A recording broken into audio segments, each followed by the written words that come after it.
views in this media are expressed by Michael Maddle and other participants and are not reflective of the Sovereign Wealth Fund Institute, SWFI. And now, the world's most informative show on institutional investors.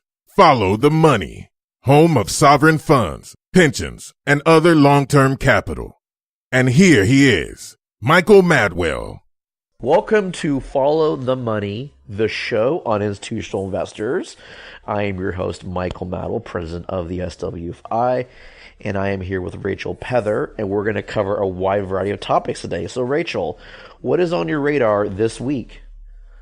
Well, do you know, it's been quite a, let's say, tumultuous week. There's been a rather lot of litigation stories coming out, and most of the stories from this part of the world are either regarding litigation or divestiture. So I think one of the key stories this week, and you know, we spoke about this a few months ago, which we'll loop back into, but talking about the JASTA Act, which is the Justice Against Sponsors of Terrorism Act, which we spoke about in November last year, which was after the US Congress had overwritten the then US President Barack Obama's veto against it. Now, this is basically allows victims of 9/11 to sue the Saudi Arabian government, and we spoke about the effect that it might have on the Kingdom of Saudi Arabia's holdings if people actually came forth and utilized this law. Now, Khaldoon Khalifa al-Mubarak, who's the chief executive officer of now Mubadala Investment Company, he actually spoke about this towards the end of last year, saying that this was one of his major investment concerns and what he saw as the biggest risks. And back then, we didn't know whether or not anyone would be utilizing the law, but it appears people have utilized the law, so people will be taking the Saudi Arabian government to court for the September 11 attack. So this obviously has knock-on effects to, you know, potential holdings of Saudi Arabia over US assets, particularly treasuries and their real estate. So it will be interesting to see kind of how this plays out in court. I don't know what the feeling is over there, Michael, because obviously it's a US law which is coming into act. What's the move on the ground there? Sure. Well, this is a very interesting development because you're right, this JASTA is actually being used right now. And what's interesting is that, well, one of the fears of the law passing was that it can be reciprocated, meaning that other countries can file similar legislation towards U.S. military activities too. And so it's a slippery slope. But without getting down that rabbit hole, let's talk about the law here. And so basically, the law is actually limited in scope in terms of terrorist acts. I just don't see this law being applied to many cases. Now, if we're looking at this specific law, we don't know what the amount is going to be awarded if the plaintiffs win the case. First, the plaintiffs they have to win the case. But we don't know how much the terms will be if the plaintiffs do win or if there's a settlement, right? If the defendants lose, then there will be an amount. And again, that could be in the billions. It could be a lot of money. That would definitely have an impact. And then if Saudi Arabia refuses to pay, then that is where the risk comes, because that's the garnishment of assets, right? Because the U.S. law will be able to seize those things. And that's, I think, going back to everything, that's any institutional investor's fear, is getting your assets seized, right? So that is the question. You know, Saudi Arabia in the past has been a major holder of U.S. treasuries, U.S. real estate, equities through various intermediaries, and what impact that will have. Now, over the last, decade or so, Japan, China have been larger holders of U.S. treasuries. They've been growing their size. So the U.S. hasn't been so reliant on Saudi Arabia holding treasuries. Remember the whole story about the breakout of what GCC countries actually hold treasuries? That was a mystery until about 1 year ago, and the Treasury actually broke it out. And it was held as one collective group because of the sensitivities. This case will probably take quite some time to go through. It's going to be a long, arduous process.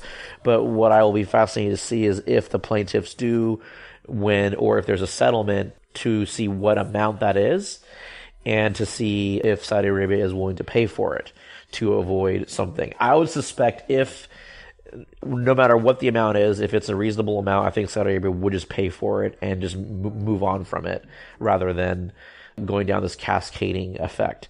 And this leads to another court case that again, this is legal week, I guess, but the Abu Dhabi Investment Authority has filed a legal action against Petrobras, the Brazilian oil giant, and this is regarding Operation Car Wash. It basically took down the Brazilian president. Their first female president was impeached. I mean, we just had another president impeached in South Korea. This is a very volatile year, but it just shows that wealth funds are asserting their shareholder rights. Audio was an investor in both the ADRs and the notes issued by one of Petrobras's subsidiaries. And it's basically, their claim is that due to this kickback scheme, Operation Car Wash, that all their assets were overstated, and from there they were harmed. So we should probably see other wealth funds and pensions that invested in these securities going after Petrobras. The law firm representing Audia is Robbins, Geller, Redmond, and Dowd. Any thoughts on this, Rachel? Yeah, and you're absolutely right. We're seeing sovereign funds being much more assertive, I think, in their holdings. And like any investor, they do have to assert their rights if they think for whatever reason they haven't, their investee hasn't acted with either full disclosure or full governance. And I think it's quite right that they take Petrobras to court over this, and we are seeing it with, the stakes that sovereign funds have in companies. They're not small, so they really do have to stand their ground as well. And, we've seen it with other scandals that have come out recently or other litigation, such as with Volkswagen, and we had Twitter and Facebook. Sovereign funds now have, be it holdings in public equities or in debt, they are being more assertive, and I think it's a really good move. You mentioned Twitter and Facebook. These are social media giants, and then Snap just went for their initial public offering, and Snap, Crackle, Pop. Snap's not doing so well right now in terms of their stock. It's been getting on the low here. But what's interesting is that no company is immune to these lawsuits, and they need to be extremely careful what they say publicly and what they include in their filings with the SEC or whatever regulatory agency they have to report to, because a lot of these numbers and figures investors rely on, whether they are numbers that are rolled up into a financial database software program or used in a spreadsheet. Companies look at the earnings, companies look at the total assets. It's not something that is so esoteric. Rachel, is there a story that you want to highlight? Yeah, so there's a couple more stories related to some moves in the Middle East. Just a quick one on Mubadala. Mubadala Petroleum announced a new chief executive, and it's Bucket Al-Kathari. Now, he's had quite a long-standing history with ADNOC and Mubadala Petroleum. And why I found this interesting is there's been so much movement and interaction at the kind of high level between the various government-related entities recently that I just think further consolidation is inevitable. So we had the Abu Dhabi Investment Council, which spun off from Abu Dhabi Investment Authority a few years ago, and it has a very similar strategy to Mubadala and a lot of overlap in terms of their sectors and investment style. So if you look at kind of where the human capital is going as well as the investment capital, I think we'll expect to see further consolidation from the sovereign fund and also with some of the oil companies in Mubadala, so in Abu Dhabi, so Mubadala Petroleum, Abu Dhabi National Oil Company, and Tucker, which is another big one here. So, I think this is a great time for the Middle East because they've had in the UAE and Abu Dhabi particularly, they've had, it was about 8 or 9 key government-related entities that could be classified as kind of sovereign funds or, 100% government-owned entities. And seeing this consolidation, I think they're only going to emerge stronger. So that's why I thought that story was interesting. You have to look at the human capital flow as well as the financial capital.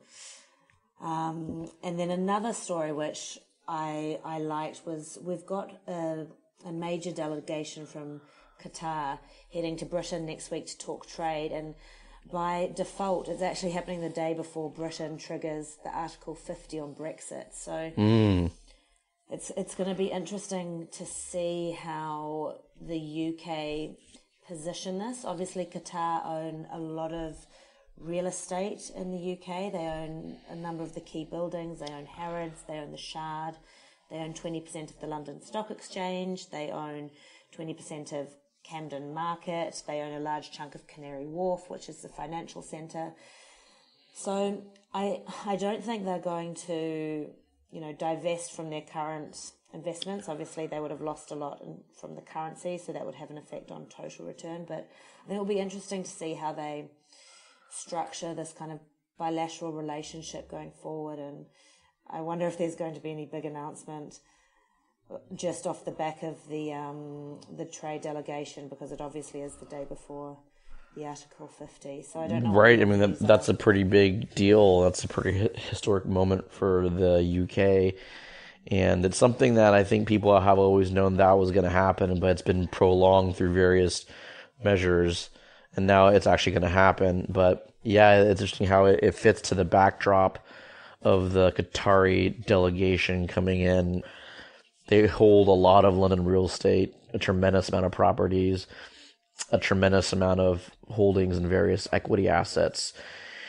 Question is, will they remain an investor in the UK? Will they increase their holdings? Will they decide to go to other markets? And that will be something that SWFI will be monitoring. A story that kind of switching gears here, we're talking about Norway Sovereign Wealth Fund. We did an analysis on CalPERS. What if CalPERS divested from tobacco and how much money they would have made if they would have kept tobacco? I think Norway did a similar study. They had a report released about 2 days ago on risk and return.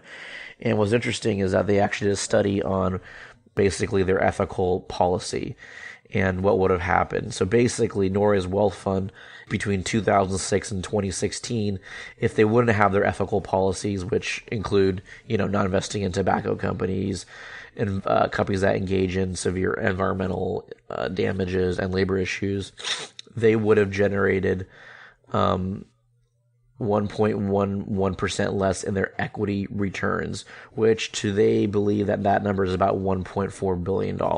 If Norway would have not had ethics as a concern, to their knowledge, they would have made $1.4 billion less. So that number I thought the number would be quite bigger than that, but I mean, $1.4 billion on top of almost a $900 billion sovereign wealth fund seems a bit insignificant. So they can keep their things. But interesting, they actually break out the various areas where they would have gained or lost money. So, for example, it appears looking at this table here that tobacco was the one that really hurt them versus if they would have the environmental damage firms, the firms engaged in environmental damage, firms that are engaged in basically conduct and corruption. Those actually would have improved the returns for Norway Sovereign Wealth Fund, actually. So those ethical concerns would actually boost the equity returns over a decade span. But the ones that really hurt them are tobacco, producing weapons, ammunitions, and nuclear weapons. So probably defense companies, right? You're looking at like Lockheed Martin and those types of firms. Interesting to see which types of, ESG or ethical things can actually hinder performance versus what types of things we'll add. Now, they just added coal to their naughty list, so we'll see how coal performs over the next 10 years. And so we'll see if that is a negative contributor or a positive contributor to their equity returns. But I find interesting that it's nice to see actually that these wealth funds and pensions actually analyze and do a cost-benefit analysis to actually see what the actual impact is. And that makes the case stronger, either for or against ESG. I mean, for this instance, I think having a negative 1.11% return over a 10-year span in equities makes the case for their ethical policy that it doesn't so much impact their actual returns in the long run, that they can actually hold their values and still, maybe earn a little bit less, a tiny bit less, but still. Now, let's say if it was negative 10%, then that would make the case that, maybe Norway's putting their own cultural values over their returns, which, again, what is the purpose of the fund, right? What is the mission of this various vehicle? Is it to do this, or is this a policy-making vehicle, right? So, again... And I think when you take a public stance like that, and Norway's been very proactive about the stances that they have towards, the tobacco producers and the weapons manufacturers, I think when you take that stance publicly, you can't, you're either all in or you're all out, and certainly a 1% difference, kind of opportunity cost, I guess, would not be enough to go against your ethos. And I think the fund, good on them for being transparent about this. A, good on them for analysing it. B, then going public with the information. And I think it just shows that they're really held as a solid, transparent fund with good principles. And I think that this really enforces that. And you're right, $1 billion sounds like a lot, but in the context of their, almost $900 billion portfolio, I think they can afford to still use their ESG criteria. Right, and to provide a counterpoint to that, no one likes people virtue signaling, but to provide a counterpoint to that, I actually was listening to, and I'm kind of a nerd in this, but I listen to board meetings, okay? And I listened to the CalPERS board meeting, their investment committee meeting recently. They spent over, I believe, 2 to 3 hours on ESG, which ESG is great. I mean, we want companies to be more environmentally conscious. We want labor rights. I mean, I think most Western governments believe in those things, and that's great.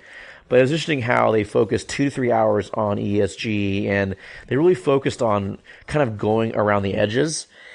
This is a fund, CalPERS, and this, by the way, CalPERS is my former employer, but it's underfunded. I mean, this pension's underfunded. Yeah, I mean, I'm not saying CalPERS should go in and go against their investment beliefs and go put money into these sin companies, quote unquote. I mean, what people would want to call a sin, right?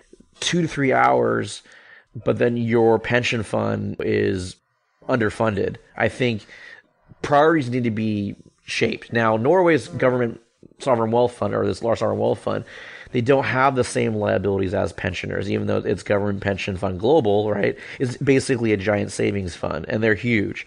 They can explore ESG more because they don't have a higher return threshold as a U.S. pension fund. Sometimes investment committees or board members, they focus on the issues that are nice to talk about. But then at the end of the day, it's, you have to pay your bills. You have to meet your return obligations.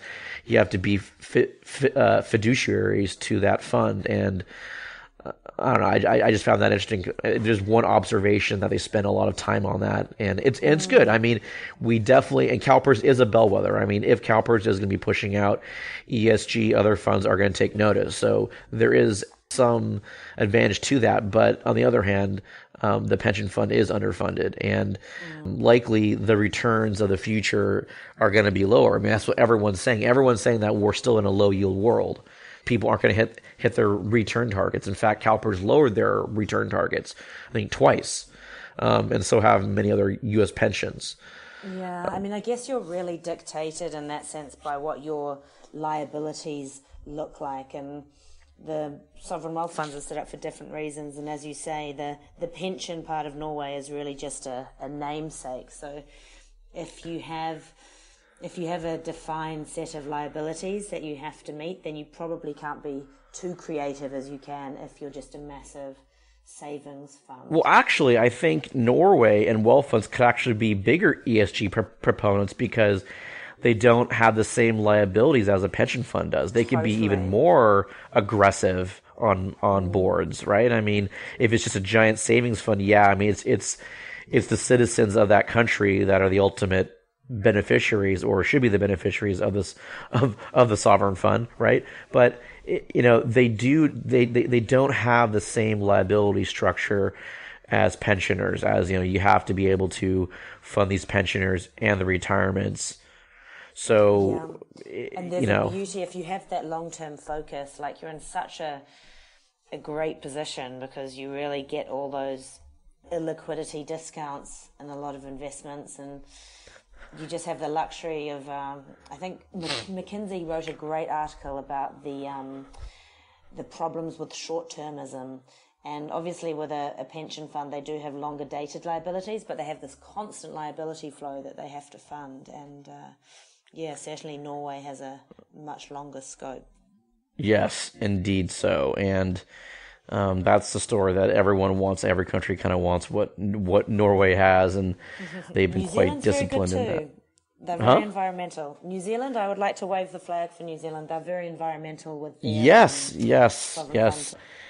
Actually, their fund, actually looking at their returns, granted they're much smaller in size, and it's easier for smaller funds to generate higher returns because you don't need to find as many opportunities. But the New Zealand Superannuation Fund, compared to its peers, has performed quite well compared to some of the other sovereign wealth funds out there. So kudos to Adrian Orr and his team being able to navigate and find unique investment opportunities while balancing out their portfolio and being able to tactically go into asset classes when the timing's right. But much easier for smaller wealth funds to.